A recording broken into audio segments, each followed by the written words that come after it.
Hello നമസ്കാരം. എൻ്റെ പുതിയൊരു വീഡിയോയിലേക്ക് എല്ലാവർക്കും സ്വാഗതം. 1 രൂപയുടെ നാണയം കൊണ്ട് നിങ്ങൾക്ക് എന്ത് വാങ്ങാൻ കഴിയും? ഒരു മിഠായി അല്ലേ? പക്ഷേ ലോകത്ത് ചില നാണയങ്ങളുണ്ട്, അവയ്ക്ക് കോടിക്കണക്കിന് വിലയുണ്ട്. വെറും ഒരു ചെറിയ നാണയത്തിന് ഇത്രയും വില വരാൻ കാരണം എന്താണ്? ഇന്ന് ലോകത്തിലെ ഏറ്റവും വിലയേറിയ ചില നാണയങ്ങളെക്കുറിച്ച് നമുക്കറിയാം. 1933 ഡബിൾ ഈഗിൾ ലോകത്തിലെ ഏറ്റവും വിലയേറിയ നാണയങ്ങളിലൊന്നാണ്. അമേരിക്കയുടെ 1933 ഡബിൾ ഈഗിൾ. ഇത് പുറത്തിറക്കിയെങ്കിലും പിന്നീട് ഭൂരിഭാഗവും ഉരുക്കിക്കളഞ്ഞു. വളരെ കുറച്ച് നാണയങ്ങൾ മാത്രമാണ് രക്ഷപ്പെട്ടത്. അതുകൊണ്ടാണ് ഇത് അത്യപൂർവമായത്. ഒരു ലേലത്തിൽ ഈ നാണയം ഏകദേശം 19 മില്യൺ അമേരിക്കൻ ഡോളറിന് വിറ്റുപോയിരുന്നു.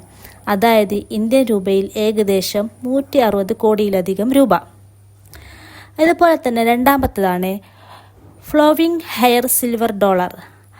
1794 പുറത്തിറങ്ങിയ ഈ നാണയം അമേരിക്കയിലെ ആദ്യകാല വെള്ളി ഡോളറുകളിലൊന്നായി കണക്കാക്കപ്പെടുന്നു. ചരിത്രപരമായ പ്രാധാന്യവും അപൂർവതയും കാരണം ഇത് കോടികളുടെ വിലയ്ക്ക് ലേലത്തിൽ വിറ്റുപോയിട്ടുണ്ട്. മൂന്നാമത്തേത് ഡ്രാഷർ ഡബ്ലൂൺ.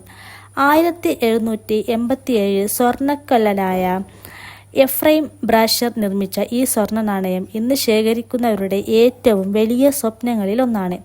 ഇതും കോടിക്കണക്കിന് ഡോളറിന് വിറ്റുപോയ അപൂർവ നാണയമാണ്. നാലാമത്തേതാണ് 1343 ഇംഗ്ലണ്ടിൽ നിർമ്മിച്ച ഈ സ്വർണ്ണ നാണയം. ലോകത്തിലെ ഏറ്റവും അപൂർവ നാണയങ്ങളിൽ ഒന്നാണ് ഇത്. ഇന്ന് ഇതിൻ്റെ വളരെ കുറച്ച് കോപ്പികൾ മാത്രമേ ഉള്ളൂ. അതുകൊണ്ട് ഇതിന് കോടിക്കണക്കിന് രൂപയുടെ മൂല്യം കണക്കാക്കപ്പെടുന്നു. ഇത്രയും വില വരാൻ കാരണമെന്താണ്? ഒരു നാണയത്തിൻ്റെ വില അതിലുള്ള സ്വർണമോ വെള്ളിയോ കൊണ്ടല്ല തീരുമാനിക്കുന്നത്. 4 പ്രധാന കാര്യങ്ങളാണ് വില കൂട്ടുന്നത്. അതിൽ ഒന്നാണ് അപൂർവത, റെയർ കോയിൻ, ചരിത്ര പ്രാധാന്യം, നാണയത്തിൻ്റെ അവസ്ഥ, കണ്ടീഷൻ, ശേഖരിക്കുന്നവരുടെ ആവശ്യകത, കളക്ടർ ഡിമാൻഡ്. ഈ 4 കാര്യങ്ങൾ കൂടിച്ചേരുമ്പോൾ ഒരു സാധാരണ നാണയം കോടികളുടെ മൂല്യമുള്ള നിധിയായി മാറും. ഇന്ത്യയിൽ ഇതുപോലുള്ള നാണയങ്ങളുണ്ടോ?